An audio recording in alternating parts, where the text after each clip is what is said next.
kami dari kelompok 2 akan mempresentasikan hasil diskusi kami, yakni yang berjudul Peran Biologi dalam Pengembangan Terapi Sel dan Terapi Genetik. Oke, adapun anggota dari kelompok kami, yang pertama saya sendiri atas nama Nur Rahmayanti selaku moderator dan pemateri pertama. Dan rekan saya Siti Nurhikmah selaku pemateri kedua. Dan saya Nuraida Indriyanti selaku pemateri ketiga. Saya Delia Effendi pemateri keempat. Dan saya Dian Firzana Zifa sebagai pemateri kelima. Oke, yang pertama, apa sih biologi sel itu? Jadi, biologi sel adalah ilmu yang mempelajari struktur, fungsi, dan perilaku sel. Pengetahuan ini telah berkembang pesat dalam beberapa dekade terakhir, memungkinkan pengembangan terapi sel dan terapi genetik yang lebih efektif. Terapi sel dan terapi genetik adalah dua pendekatan yang berbeda, tetapi keduanya memiliki tujuan yang sama, yaitu mengobati penyakit dengan memanfaatkan kemampuan sel untuk memperbaiki atau menggantikan jaringan yang rusak. Oke, materi selanjutnya akan dibawakan oleh rekan saya. Silakan. Materi selanjutnya yaitu peran biologi sel dalam pengembangan terapi sel dan terapi genetik. Biologi sel memainkan peran fundamental sebagai dasar ilmiah yang memungkinkan para peneliti memanipulasi unit terkecil kehidupan untuk tujuan medis.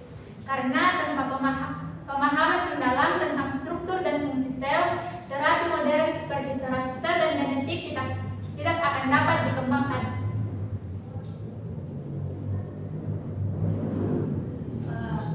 Selanjutnya ada peran krusial biologi sel dan kemajuan medis ini meliputi beberapa aspek utama. Yang pertama, pemahaman mekanisme molekuler.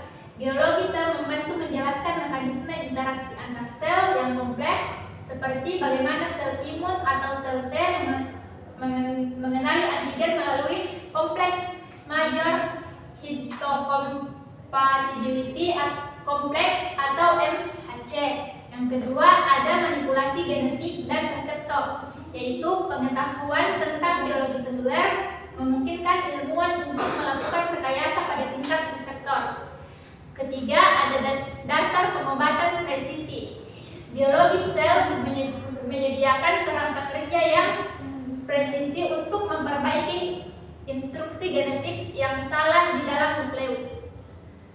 Selanjutnya adalah jenis-jenis terapi sel dan terapi genetik yang telah dikembangkan. Ada 3 jenis terapi sel. Yang pertama adalah terapi sel punca, yang kedua terapi sel imun, dan yang ketiga terapi genetik. Yang pertama adalah terapi sel punca atau stem cell. Yang pertama itu klasifikasi berdasarkan potensi. Sel punca dikelompokkan berdasarkan kemampuannya berdiferensiasi mulai dari totipoten, pluripoten hingga multipoten, oligopoten dan unipoten. Yang kedua adalah pemrograman ulang atau IPSC. Teknologi biologi sel memungkinkan sel dewasa seperti sel kulit diprogram ulang menjadi sel IPS menggunakan faktor yang manakah, sehingga memiliki kemampuan seperti sel punca embrio. Selanjutnya, yang kedua adalah terapi sel imun atau CAR sel. Terapi ini melibatkan pengambilan sel limfosit T khususnya CD8 dari pasien yang kemudian dimodifikasi di laboratorium agar memiliki simerik antigen reseptor atau CAR. Sel yang telah dipersenjatai ini kemudian dimasukkan kembali ke tubuh pasien untuk mengenali ligan spesifik pada permukaan sel kanker dan menghancurkannya. Selanjutnya adalah terapi genetik, melibatkan penggunaan materi genetik untuk mengobati penyakit, baik dengan cara mengganti gen yang rusak maupun menambahkan gen baru untuk membantu tubuh melawan penyakit. Kita akan lanjut ke tantangan dan prospek dalam pengembangan terapi sel dan terapi genetik. Meskipun terapi berbasis sel dan genetik menjadikan revolusi besar dalam dunia medis, menghadapi hambatan besar yang bersifat teknis, etis maupun ekonomis, tapi juga aman pada pasien jangka panjang.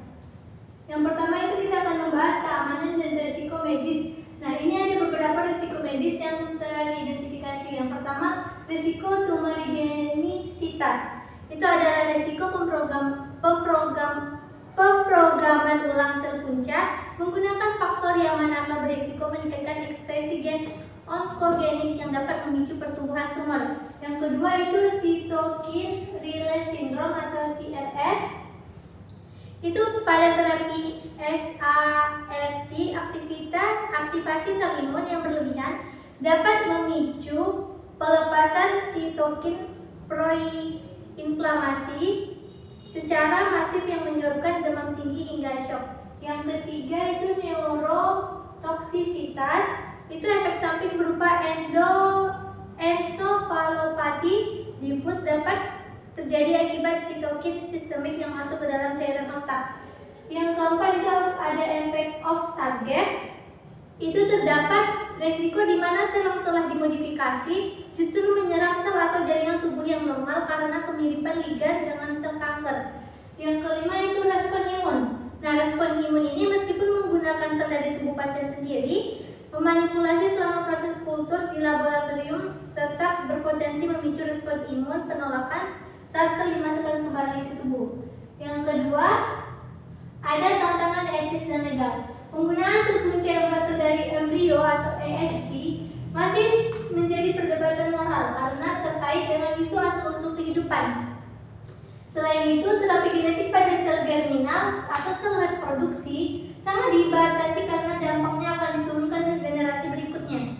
Yang ketiga itu ada prospek masa depan. Di balik tantangan tersebut ada 3 prospek masa depan. Yang pertama itu ada perluasan indikasi. Nah, saat ini FDA baru menyetujui penggunaan terapi sel untuk kelainan hematologi. Namun, riset terus dikembangkan untuk penyakit degeneratif seperti Alzheimer, gagal ginjal, dan diabetes mellitus. Yang kedua, standarisasi protokol. Itu fokus masa depan adalah menciptakan protokol baku mulai dari tahap ekstraksi, diferensiasi hingga transfer sel ke organ target untuk menjamin keamanan pasien. Yang ketiga itu ada efisiensi biaya. Seiring dengan semakin populernya penggunaan medis dan keberhasilan riset, diharapkan biaya terapi yang saat ini sangat mahal dapat ditekan sehingga lebih terjangkau. Oke, materi selanjutnya akan dijelaskan oleh teman saya. Baik, materi selanjutnya itu ada penggunaan teknologi biologi sel untuk meningkatkan efektivitas terapi sel dan terapi genetik. Untuk mengatasi hambatan keamanan dan efikasi, berbagai inovasi teknologi biologi seluler terus diintegrasikan ke dalam pengembangan terapi. Yang pertama itu sistem vektor pengantar. Teknologi biologi sel mengembangkan berbagai kendaraan atau vektor untuk memasukkan gen ke dalam sel target. Vektor ini dibagi menjadi 2 kategori. Kategori pertama itu ada vektor viral dan yang kedua vektor non-viral. Ada yang kedua itu evolusi generasi CAR-T. Teknologi modifikasi reseptor telah berkembang dari generasi pertama hingga generasi keempat. Generasi terbaru dilengkapi dengan molekul kostimulator, tambahan dan mekanisme safety switches atau gen bunuh diri untuk meningkatkan kendali terhadap aktivitas sel di dalam tubuh pasien. Terus yang ketiga itu teknik kultur dan diferensiasi terarah. Kemajuan dalam biologi sel memungkinkan kontrol yang lebih baik atas lingkungan mikrosel selama proses kultur, sehingga sel yang dihasilkan memiliki kualitas fungsional yang lebih tinggi sebelum ditransplantasikan. Kesimpulan, jadi biologi sel memang berperan fundamental sebagai dasar ilmiah dalam pengembangan terapi sel dan terapi genetik. Memungkinkan manipulasi mekanisme molekuler untuk pengobatan presisi seperti sel punca atau iPSC dan imunoterapi atau CAR-T, meskipun penerapannya masih menghadapi tantangan keamanan medis seperti resiko tumorigenisitas dan cytokine release syndrome serta kendala